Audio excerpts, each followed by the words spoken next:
Hey, Stillwater. Welcome to the Still Connect podcast, a podcast all about Stillwater, Oklahoma. I'm your host, Denver Evans, a born and raised Stillwater local and owner of Stillwater Digital Marketing.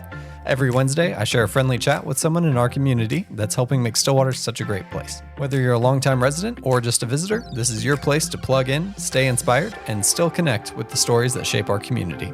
If you ever want to watch these interviews, you can also check them out on YouTube. For this episode, I got to sit down with Bryan Larison with Lions Meadows of Hope. Let's jump right into the conversation. How's it going? I'm doing well. Yeah. Good. So give us just a little bit of overview of who you are and what your position is here at Meadows of Hope, and tell us about the organization. Well, my name's Bryan. Let's see. I'm the CEO here. I've been working with this agency since May of 2001, so 23 years, almost 24 now. Wow. And I'm a licensed professional counselor. Graduated from OSU. And Go Pokes. Yeah, go Pokes. So, and we're a foster care agency. We're growing. We've got a foster home over in Sand Springs, and we're recruiting in that area. One in Enid, recruiting there. 4 in Oklahoma County, and recruiting kind of an hour outside of Oklahoma City now. So, doing that, we've got 35 foster families currently, and then we've got a campus south of town that is a foster care community, 5 homes that we let foster parents live in for free whenever they foster large sibling groups. That's great. So you've been here since 2001. Mm-hmm. That was before it was Lions Meadows of Hope. That is correct. That so is. tell Oklahoma Lions Boys Ranch. Yeah. is what we were. The history of the agency is actually pretty interesting and a little bit complicated. It's kind of complicated like our name. Most people, somebody yesterday said, "Oh yeah, you're with Lions Hope," and then others people say, "Oh, you're with Lions Meadow," and Lions Meadow of Hope. And so, yeah, we're all of those things. Yeah, we're it's Meadows of Hope is really kind of the heart of it. We had 160 acres of land that was donated to this agency in 1938. It was a family that came here in 1891 and opened that land, homesteaded it, raised their family there. The wife of that couple was orphaned at 11, and they passed away, and then their children decided that the best thing that they could do to honor their parents was to donate that land to the cause of the orphan, to making sure that children had parents, and that children wouldn't go to orphanages or that type of thing, that they would live in a home with parents. And so that's kind of this idea of this meadow, right? This 160 acres, and the hope would be that they could impact children for good. So that's really great. Yeah. So tell me your story. So you said you're an LPC. Yeah. So I grew up in Bartlesville, born in Tulsa. My family kind of moved around, bounced around for a few years, but finally landed in Bartlesville. And that's where I went to kindergarten, and, through 12th grade, graduated there in Bartlesville. It's a good place to be from, and, we go back every once in a while. But I don't know when, sometime in my junior year, I got invited to a luncheon at the country club for certain students that, had whatever grade point average. And it had to be pretty low because I wasn't a great student. And I went to that class and or that event, and it was OSU, and they said you should come to school over here. And so I was like, okay, I guess I'll go to school at OSU. And my dad's a mechanic. My mom was just an assistant kind of secretary at Phillips 66, and I didn't really see myself as going to college, but I had a grandmother that every time she saw me, she said, "You're going to college." And so she filled out all the applications, and basically if I didn't go to college, then I would have the wrath of my grandmother. So I went, and I came to school over here. And started out. I didn't know what I wanted to do. Maybe an engineer, because my dad was a mechanic, and I'd always loved working with my hands. But I got over here and I went to this big auditorium, and there was a young lady from my high school that I liked, and she got up and went into like hotel and restaurant management. Mm-hmm. And so I was like, I don't want to be an engineer. I'm going to go on a hotel and restaurant management tour. And but I didn't actually sign up and do that. But I'd worked on a ranch through high school since I was about 13 or 14. I worked on this little ranch that this guy had in the Osage Hills. So Killers of the Flower Moon, that area. I worked on a ranch over there. And so whenever I did get over to here to OSU, I actually started in animal science and looking at farm and ranch management and things like that. And took an animal science class and got a C. And around the same time took a psychology class and got an A, and thought, I think I want to do psychology. Okay. And and then I just, changed my major, and my focus was psychology, and had a great experience in college, just learning that. And I graduated and talked with a guy that worked in the social services field, and I said, I need a job, I need to, and he was like, well, you're not really going to get a job anywhere with a bachelor's degree in psychology. You're going to have to go on and get a master's degree. But he knew of a community mental health center here in town that was hiring anybody, and so I went to work there, working with kids that had been kicked out of high school, and just, I don't know, it was just something where I just kind of fell into it, and it was something I enjoyed. It was something that I feel like the kids resonated with me, and I resonated with them. And so I started my master's degree while I was working full time in this. At the time, it was called the home-based therapy. Basically, I'd go to these kids' houses and just hang out with them, talk with them, and so that eventually leads me to doing basically behavioral assessments for teenagers, kids that had been maybe suicidal or homicidal, deciding if they need to go to a psychiatric hospital. Oftentimes against their will, and that was a tough time.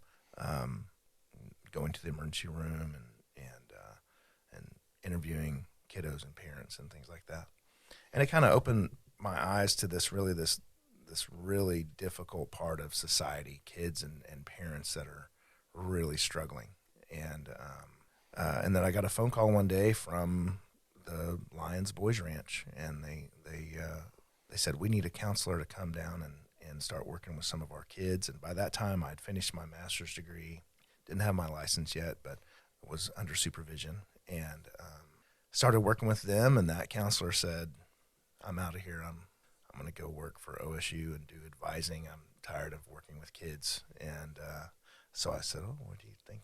They'd hire me? And she was like, you want this job? I said, well, I think I do.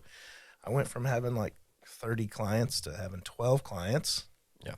So this is the counselor at the Boys Ranch. Yeah. And so I applied and started as the counselor there. And then about a year later, the director left, and so I stepped into an administrative position over the residential program. And now it's 23 years later. All right. That's really cool. So tell me about so we know your organization does foster care, but how do you all go about that? What makes your organization unique? Yeah. Well, our organization started in 1938, and so we had this long history of board members, community members, just people that have been involved in the program that just brought a lot of experience to just how we deal with and how we see children's behaviors. Mm-hmm. And it was just, for me, that was this awareness that this was really hard. It was very difficult, and we're choosing to do this. like we didn't have to, right? I mean, we could could just not. And but this idea that like this, it's really this mission-driven belief that children like deserve to be loved and cared for in a safe place by parents, right? Not by workers or employees, but by parents. And so, and as the Boys Ranch, it was it had to do with licensing. It had to do with contracts with the state, but basically, the result was our kids that came to the Boys Ranch were in foster care. They had been in foster homes, usually with their brother or sister or sisters, and they were typically the oldest kids in the family. And those oldest brothers were typically the parents of those younger kids. They were the ones that endured most of the abuse of the family, and they were the hardest. They were the hardest to deal with, and so they would end up getting kicked out. And we'd get them after 20 or 30 or more failed foster care placement. And you would think that these kids were just the worst people in the world, but they weren't. You spend a little time with them, and you get to see their heart, and you understand that these are just hurt kids. Yeah. And they're hurting other people, and they're not making good choices. And so I think that our history of caring for those older brothers that often get left in the foster care system and separated from their siblings, that mission, I mean, for me, it's still in my heart because I still see, the eyes of those kids, that were separated from their siblings. And so I think that it's like really deep in us. It's in the land that we serve on. It's in our mission, and I think it's not to say that other people aren't as committed, but we're committed. Yeah, we're committed. That's your thing. Yeah. So tell me more about kind of the efforts that you guys make to keep those families together. You mentioned the houses. Yeah, so we have 5 homes on our campus. They're large, 4-bedroom, 4-bath homes. They're about 2,800 square feet. And basically the goal is, kids come into custody, sibling sets of 3 or 4 or 5 or more, often are separated. And so our campus is really designed to keep those brothers and sisters together. And so that's, we typically foster parents start out with us fostering with us in their own home. They'll have, most people don't come into foster care wanting large sibling groups. Most people say, I'll take 1 or 2. Right. So they take 1 or 2, and typically, their heart leads them to say, if we had more room, we could say yes. The need's pretty constant. There's about 130 to 150 requests for placements for kids every day in Oklahoma. Mm-hmm. And so our foster parents that work with us tend to hear about those placement requests, and whenever they say, if we had more space, we would take more care of more kids, then we ask them to apply to live on our campus. And if they want to, and we think it's a good idea, then we move them out. I just got an application this morning for one of our families that's been fostering with us for a while. And, they started out with 1 kiddo, and then a sibling set of 3 came in, and they're like, okay, we could do that. And then they're like, we don't have the room.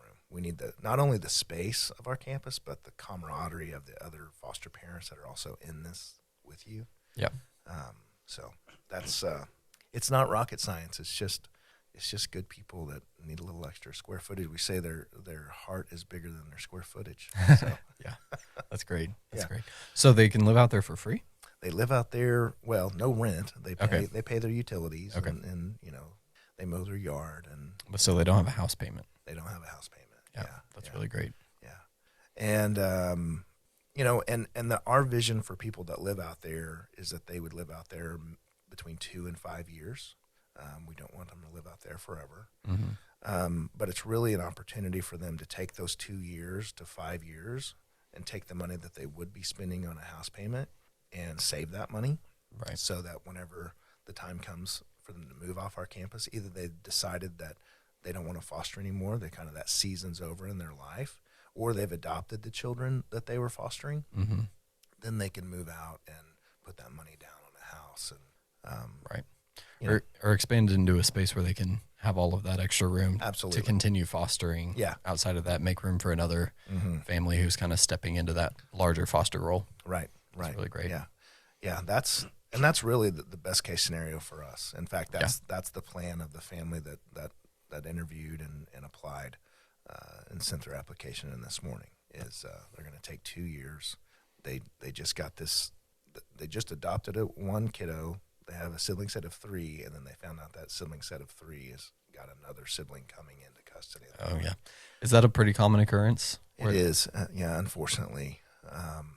Unfortunately, it's not uncommon that there maybe is 3 or 4 kiddos that were taken into custody, and then the mom is pregnant again and hasn't changed those patterns, and it's typically drug related. And then when there's drug related, there's often domestic violence that is connected to that, and those 2 things are probably one of the hardest things for someone to escape from, addiction and domestic violence. And so unfortunately, if a mom, or the parents are stuck in that cycle, then unfortunately often the only resolution is to remove the child from that situation. So you guys have some events throughout the year. Yeah. Tell me about those. Well, we just had our, it's a strange thing. It's called a parade of checks. We just had that on Saturday. We're connected with the Lions of Oklahoma. And so there's about 140 Lions clubs across the state. They're our corporate membership. So every nonprofit has a corporate membership. Some nonprofits have like a private group of people that are their corporate membership. And for us, that's the Lions of Oklahoma. And so all of our board members are elected by Lions clubs or appointed by Lions club members that are our board members. And so it's typically the first or second Saturday of December. We invite Lions clubs from across the state to come to Stillwater. They bring a check. They get in the line. They stand up. They come to the front. They say, this is so-and-so from Lions Club, and here you go. Here's some money. And so we like that type of fundraiser. Yeah. Everybody knows. Just bring money and have a lunch, and then, we'll go home. It's a good time. Yeah. Then you guys have your suits and sneakers gala coming up? Yeah, we've got that's kind of our appreciation gala. I call it a gala. I don't know if that's appropriate. Some people call it gala. Gala, whatever. Okay, whatever. We know it's an event. That's right. It's a nice event. And it's again, it's kind of a unique. It's a fundraiser, obviously, but it's kind of a unique fundraiser, as in we don't really ask for any money that night. It's $1,000 to get in for 2. Or if someone has donated, and it's over $1,000 over the year, or right. Right. And so it's not that you buy a ticket for $1,000, but it's our donors that have given over the year. We invite them to an appreciation gala, and one of the reasons we do that is because all of our donations that we get each year are matched up to $300,000. This year, they're matched up to $300,000. Wow. And so we had a Lions Club member from Shawnee that passed away and left a portion of his estate to us. But the catch is his estate will only give us as much money as we can raise from other people. Right. And so it's the appreciation night is really like the Paul Milburn appreciation night, because we spend all year raising money from individuals or, foundations, businesses, whatever. Yeah. And then that night we just show appreciation to the Paul Milburn Gift Fund. It's not a very it's a gift fund, right? It's not.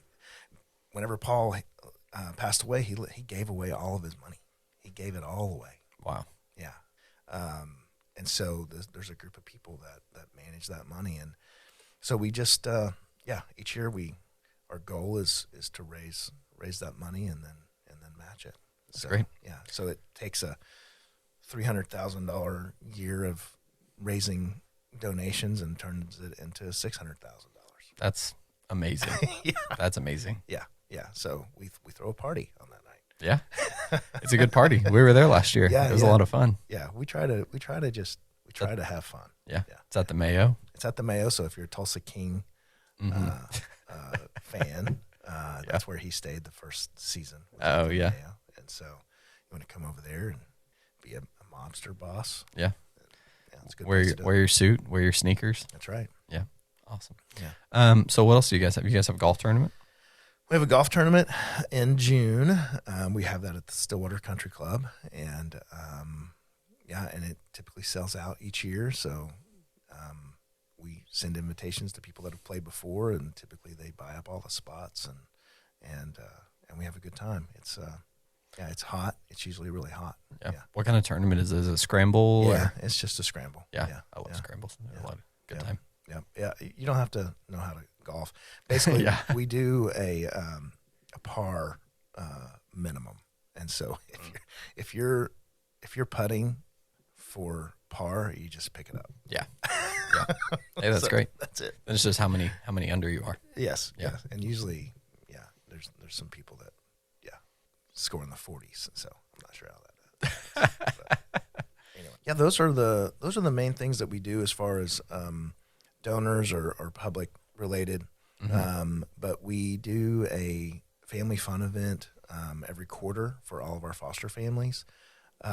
So we've done things like, invited all of our families to the trampoline park and, spent the afternoon out there. We've rented out the Cushing Water Park, or this last summer we rented out the Student Union swimming pool. We've rented out the Duncan Theater in Cushing, and we watched Inside Out 2 this summer. And so we try to do something every quarter to invite families, connect them. We went out to Leafer Lodge just a couple of months ago and around Halloween and watched Monsters Inc. and nice. Just hung out around the fire. And so we try to engage our foster parents as much as we can. That's really great. Yeah. That's awesome that you guys have all that. So have you lived in Stillwater since you graduated OSU? Yeah, I came to Stillwater in 1991 and stayed in Kerr, 10th floor. Had a corner room, so I was pretty popular. That's cool. Yeah. Looked over the campus. I had no idea how cool that was, to just be able to look out my window and see OSU, the campus now. Yep. It's I bet it was a lot smaller back then. Yes. Yeah. That's right. Yeah. And, lived here, had some really cool experiences here. I worked, when I first got here, my first job was at UPS. Oh yeah. So it was this really great idea. I didn't have a job my freshman year. I came and I just stayed on campus, and I really just probably had more fun than studying. And so that summer I was like, okay, I've got to get a job and I've got to crack down so I can stay in school. Yeah. And so I got a job at UPS, and I thought it was a great idea because you start at like 5 a.m. and you work till like 8:30 or 9, and then you're done. And at the time, and then this was 1991, it was paying like it was like $11 or $12 an hour, something like that. In 91? Yeah. Dang, that's good money in 91. Yeah. In 91, I think minimum wage was like $4.30 or something like that. So you worked at UPS, and then what? I worked at UPS, and I worked through Christmas of 1992, and I realized that I'm not a morning person, and I never want to do that again. Yeah. And so I worked from that summer to that December, and then I don't even think I really told anybody I quit. I just went home for Christmas and didn't come back. Yeah.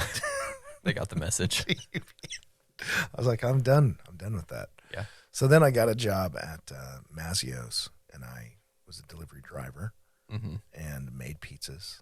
And I did that until I graduated college. It was, I did not make near as much money. Right. So how has Stillwater changed over the years? Wow. Yeah, I remember, all the different locations of Walmart in Stillwater.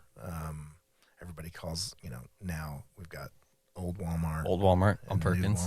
New Walmart on 6th. Yeah, for sure. And I remember when the old Walmart was the new Walmart. Oh, yeah. Yeah. Yes. And it's changed, but I tell you what, I graduated in 95 and decided to stay here and get my master's degree in counseling. And so I was working full time and then getting my master's degree in 99. And so I'd been here 8 years at that point. And it just felt like home,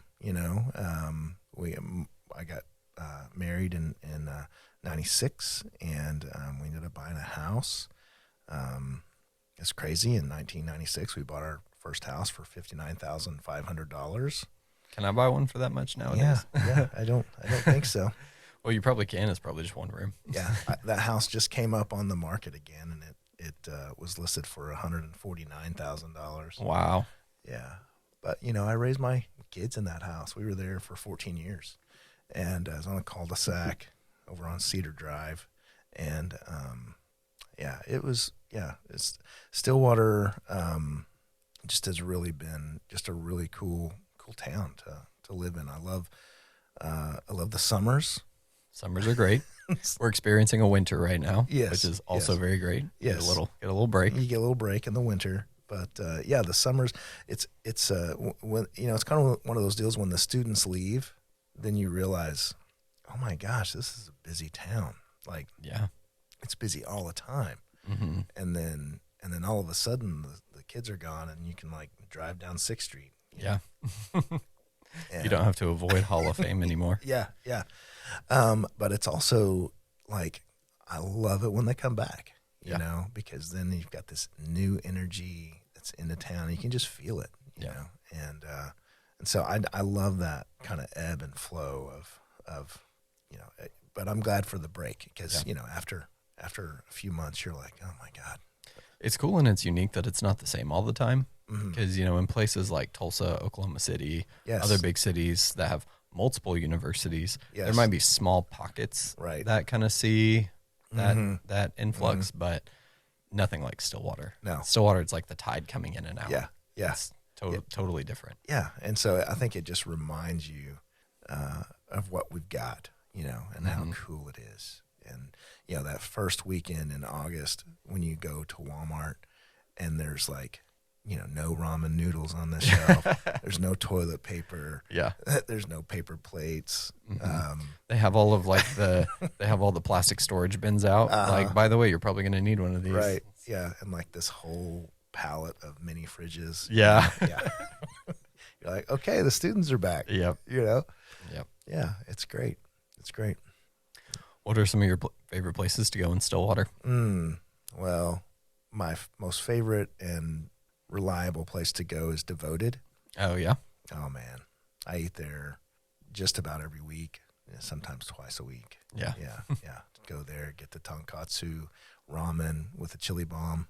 Sounds good. It's so good. Yeah. I like ramen.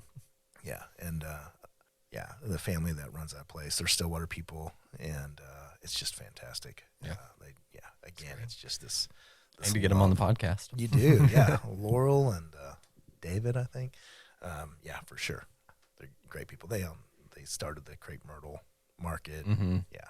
It's so cool that you have to walk through the market to get to the restaurant. It feels like a speakeasy. Yeah. Speaking of speakeasies, I interviewed John David McCaffrey from the Monarch. Oh, yeah. And they're looking at putting in a speakeasy in their basement. In the basement, yeah. I like the Monarch. I work for a nonprofit though, and so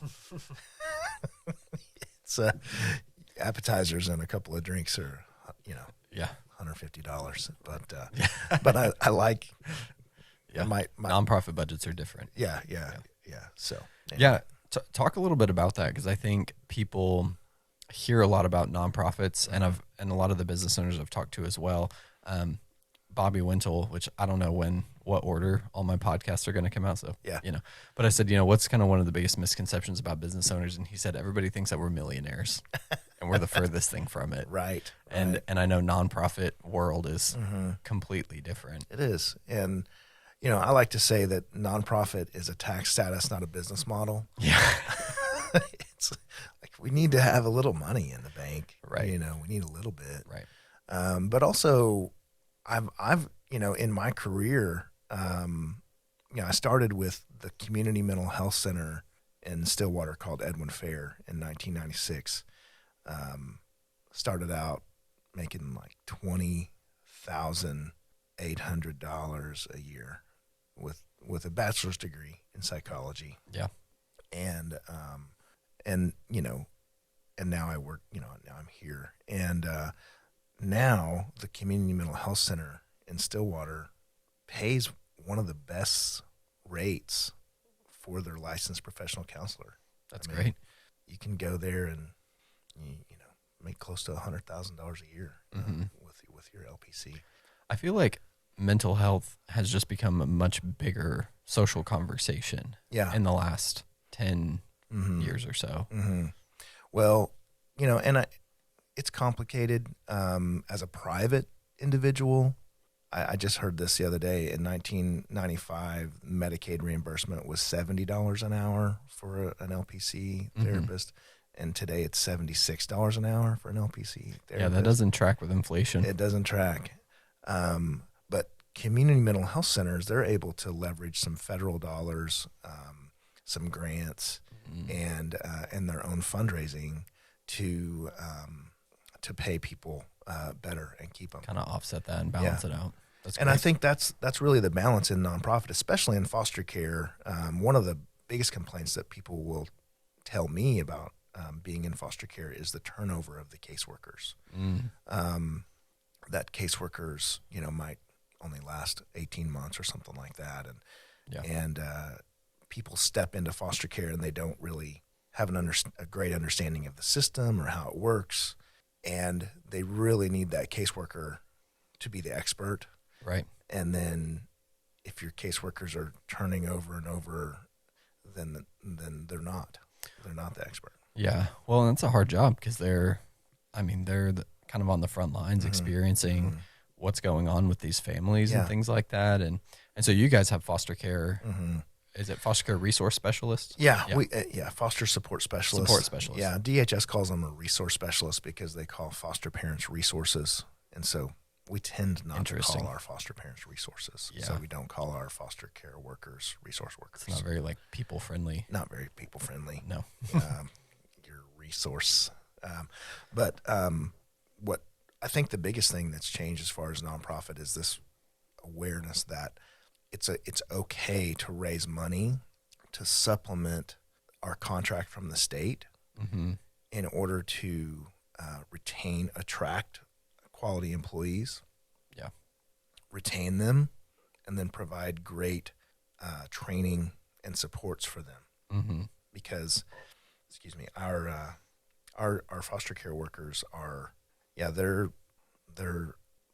seeing some of the hardest things in our society, and it's a really hard job. Yeah. And it would be easier to not see that and go work for Chick-fil-A and just like your biggest problem is cold French fries, you know? But so I think that change in nonprofit is recognizing that this is a mission-driven organization, and people do give a ton of their heart and their mind to it. But that doesn't mean we can't pay them a living wage, right, and care for them well and care for their mental health so that they can stay in this space as long as they want to. Yeah. Yeah. It's really great. So how big is your team? Well, we have, we have 8. We have 8 right now.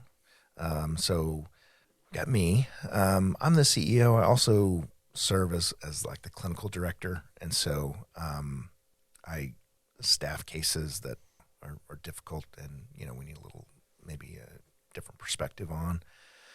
And then we've got, a director of operations that is over our campus and kind of our HR and finances and things like that. Right. The business kind The of business side of things. Yeah. It keeps the tax man happy and, all those, keeps us out of jail and being sued and all that. Yeah. Fire marshal happy and all that. And then we've got a director of development. And so her job is to build relationships and ask for money. And she's good at that. And then we've got an assistant operations person that is kind of our receptionist here in the office, but she also manages our family center that's on our campus, so our foster parents can use that space, and so she kind of keeps that up and deals with the reservations and use of that facility. Mm-hmm. And then we've got our foster care team. So we've got Jamie as our director of foster care. She's been with us 8 years now. She worked for DHS prior to that, was in investigations and really saw the kind of the hard side of DHS. Mm-hmm. And then we've got Lena Ortego, who is our program supervisor, our foster care supervisor. And so she's more, she works on the placement line, overseeing the placement of kids each day. She does our onboarding. And so our new foster family, she'll help them through the process of training and interviews and things like that. And then we've got Brittany Dutton and Michaela Cosman, that is our foster support specialist that work directly with our foster parents. And then we just hired a new person that will be starting in January named Jordan. Awesome. And so, so we're growing and expanding. Yeah. That's great. So big plans for 2025? It's funny. It's harder and harder to find people to foster. We look back 5 years ago, there were a little over 2,000 people that were fostering in what we call traditional foster care. And now we've got about 1,500. So we've lost about 100 foster parents a year. So 2025 is just really focused on recruitment, but not just recruitment, but also really focused on supporting our current foster parents, making sure that retention, that they're that they're happy about it. We say foster care is impossible. What we're being asked to do, what foster parents are being asked to do, is often an impossible thing. To love a child so much and make sure that they're cared for well, and at the same time help that child reunify with their parents, to connect with those biological parents and mentor them and support them and and then love this child. Yeah. I feel like I've heard a lot of people say I couldn't foster because I couldn't give them back. Give them back. Yeah. What do you say to people when they say that? Then, two things. One is, and then you probably shouldn't foster. Because if foster care is really just about you, then you're probably not going to make a very good foster parent, because we don't need foster parents that are looking for the perfect child to fit into their life. We're looking for foster parents that want to foster the children that are actually in foster care, and those kids need a family to say yes. And it's going to be very disruptive. Mm-hmm.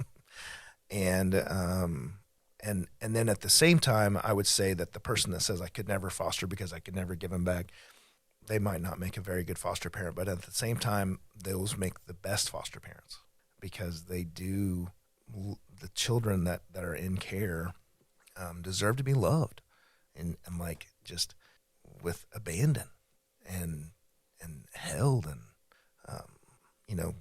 told that everything's going to be okay, even when it might not be, because that's what parents do. Mm-hmm. And then be willing to have your heart broken, and then decide if foster care is still a good idea, because it might be that you pour your whole heart out for this one child that come into your home, and that child goes home, and it's a heartbreak, and you decide that you don't want to do that again. But there's 4 million people in Oklahoma, and there's 1,500 foster parents. It's already a small group of people. Right. And so if you just do it one time, you've already stepped into this like 0.002% of the population.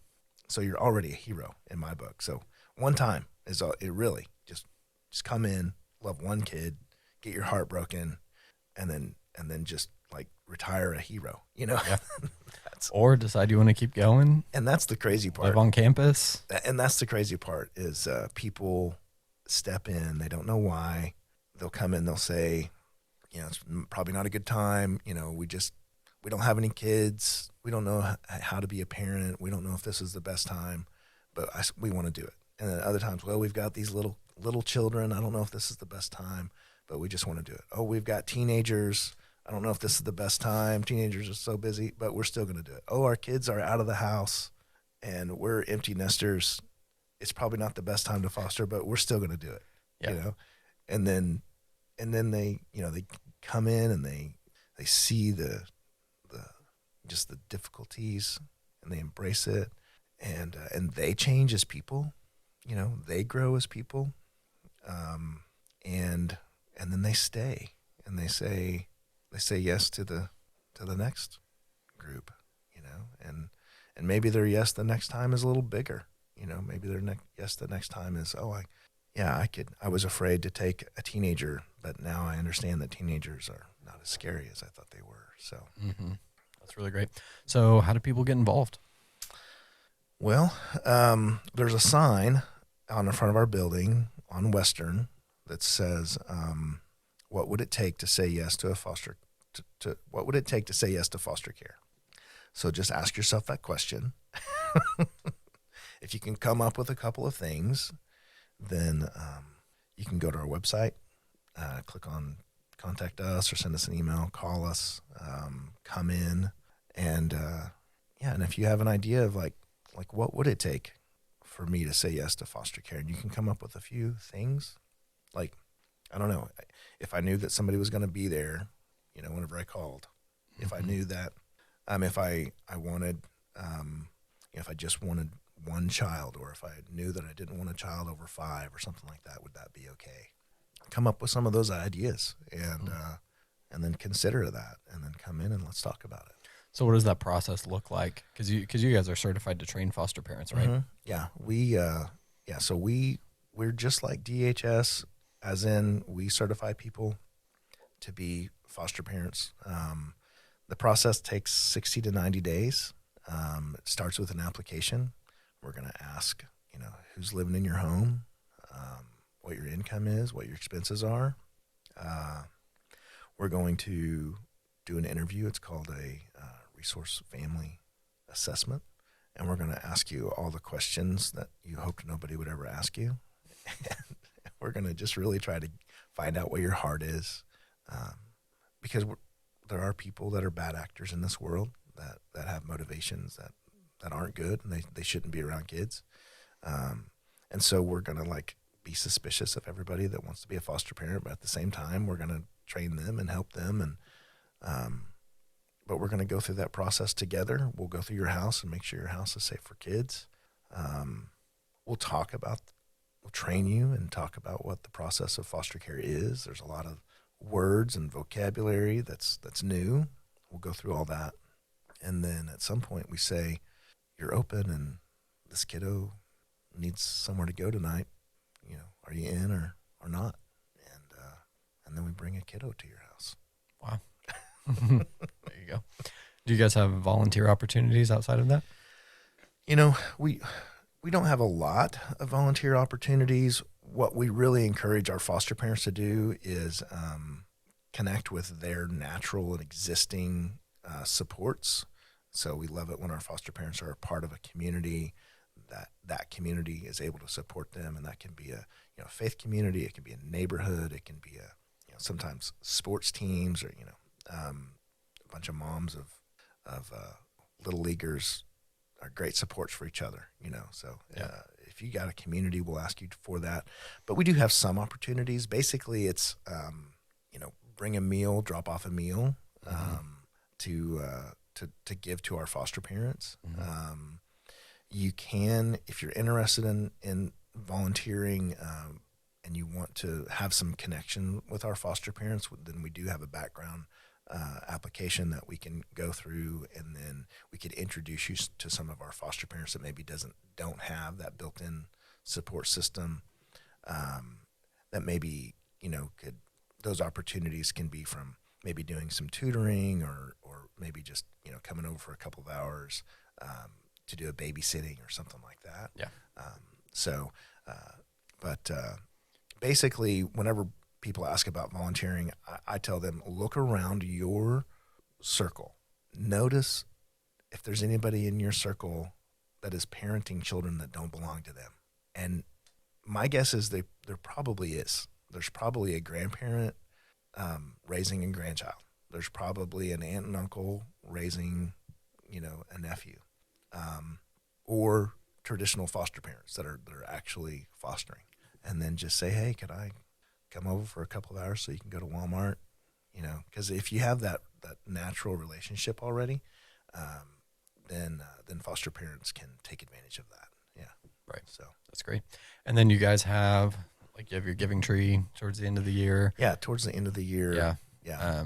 Turkey and ham donations. Yes. Smoked by Bad Brad's. That's right. That was really great. Yeah. And Bad Brad's is a great partner of ours. And then you guys share some immediate needs on social media from time to time. If a parent gets a newborn baby, needs a car seat or something like that. Absolutely. So yeah, definitely follow on social media. Yeah. Just to keep up with what's happening. They have some great video testimonials that have been shared on there recently.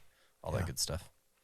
Yeah. And I think there might be a good opportunity, to talk about maybe some of the misconceptions of foster care. Oh yeah. Let's do it. Is that all right? Yeah. I think, there's been, well, first of all, when the state gets involved in an abuse or neglect case, they're having to make some really difficult decisions. And I will say historically, even in the last 20 years, we've had as many as over 12,000 children in foster care. At that time, we were twice the national average per capita.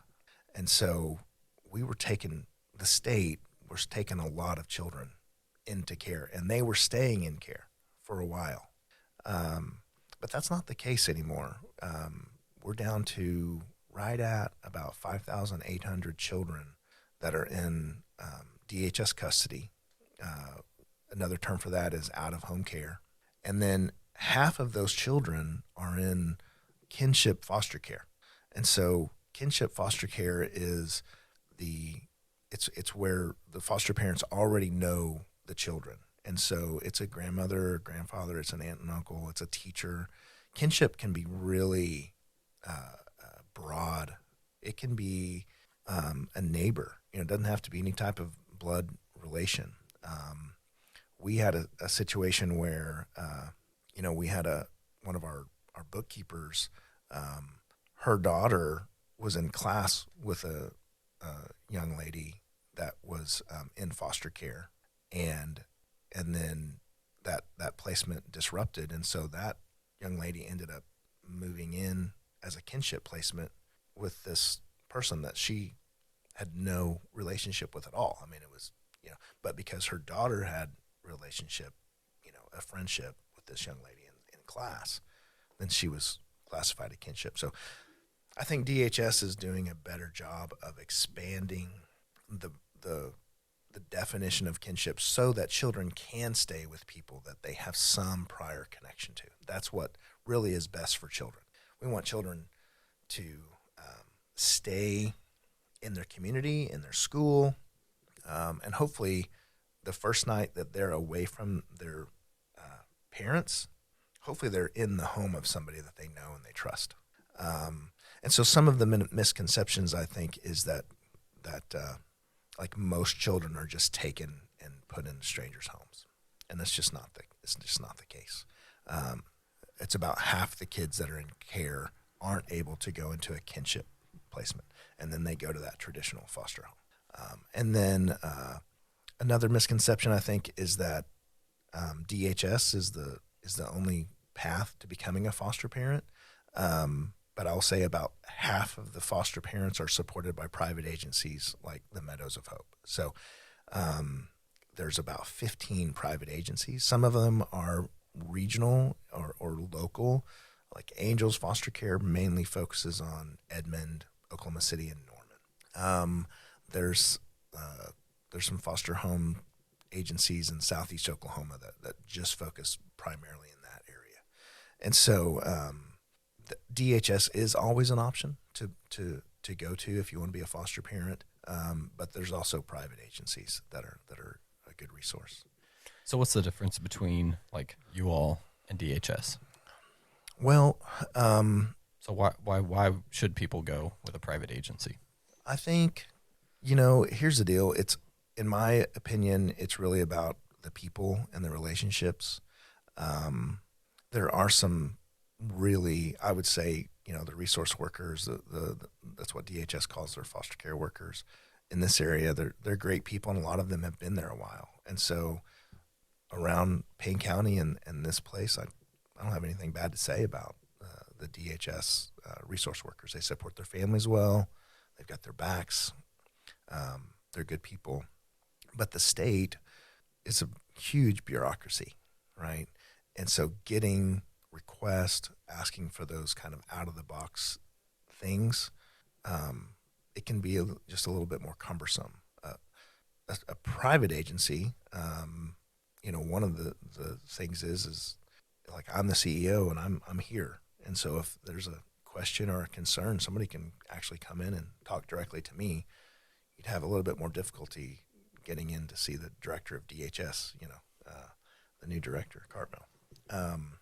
And so I think, and then the fact that we can leverage those private donations to bring in extra resources for our families. I think it matters, but at the end of the day, it comes down to relationships with people. And there are some, just because it's a private agency doesn't necessarily mean that they run their organization well, and that private agencies can have turnover too. Right. We've had some turnover, and so they can lose their contract with the state if they're not. Yeah, if they're not doing meeting the standards. Yeah. So but I think the opportunity that I think working with a private agency gives is we do have a contract with the state, but we're not an employee of the state. Mm-hmm. And so that allows us to maybe disagree a little louder at times. Yeah. That makes sense. Yeah.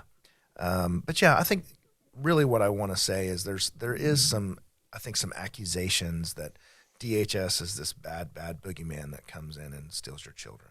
Mm-hmm. And, if you go back, to the 70s and 80s of child welfare, especially people low income, brown skin, minorities, child welfare was a real scary entity that had the authority to take your children away. And so I think there is some legitimate fear when you have an entity like the state that can take your children away. That's scary. Yeah. But I think the numbers going down. I'm not as concerned that I'm not as concerned that we're taking too many children away from their parents. The cases that I see of the kiddos that come in with some really serious physical and sexual abuse, there's no question. We've got to take those kids. We got to make sure they're safe. And there's got to be a place. There's got to be people that are willing to step into that almost impossible place of caring for this child. And we're in a society, groceries are very expensive. Fentanyl is very available. And we're 5 years post global pandemic, and we have the lowest number of kids in foster care that I can remember, and being in this space for, over 20 years. That's great. And so I think that the reality is there's probably kids that need to be in foster care that aren't right now. Mm-hmm. And we've got to do a good job as a community to keep our eyes open and be willing to take care of the most vulnerable in the community, not with the goal of just taking them and never giving them back, but to intervene and bring in supports and help that child and that parent heal and recover so that we can stop the cycle.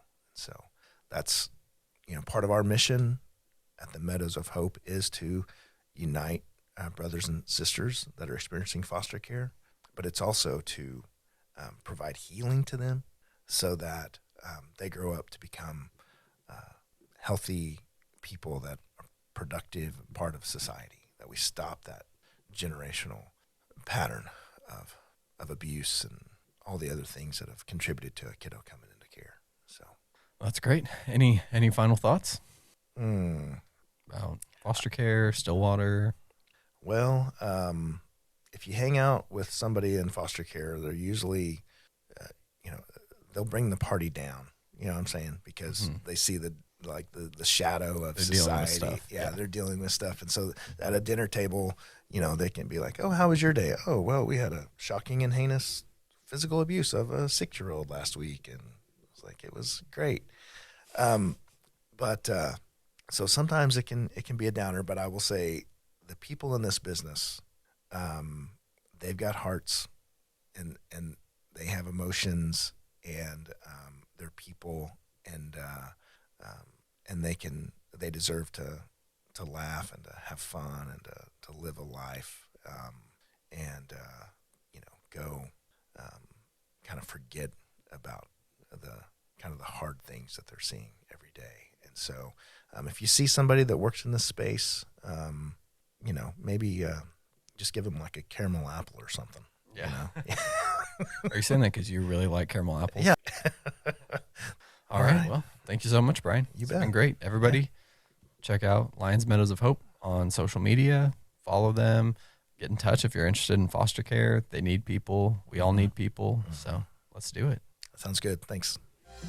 Thanks for tuning in to Still Connect. I hope you enjoyed that conversation with Bryan. Be sure to check out Lions Meadows of Hope on all their social media, linked in the show notes below. And if you loved today's episode, don't forget to follow the podcast on social as well for highlights, updates, and more. And always be sure to share the podcast with your Stillwater friends so that we can grow the podcast and our community. If you believe in building community through these conversations, consider supporting the podcast on Patreon, where, for a small monthly commitment, you can get early access to episodes, a peek behind the curtain at the podcast making process, and a shout out on an episode. With a higher level contribution, you can submit questions for upcoming guests, make special requests for the show, get access to online Q&As, and even be on the podcast for an interview segment. No matter what your capacity for supporting the podcast is, every little bit helps grow this amazing community. And we all need community. So even when life gets busy, make sure you still connect.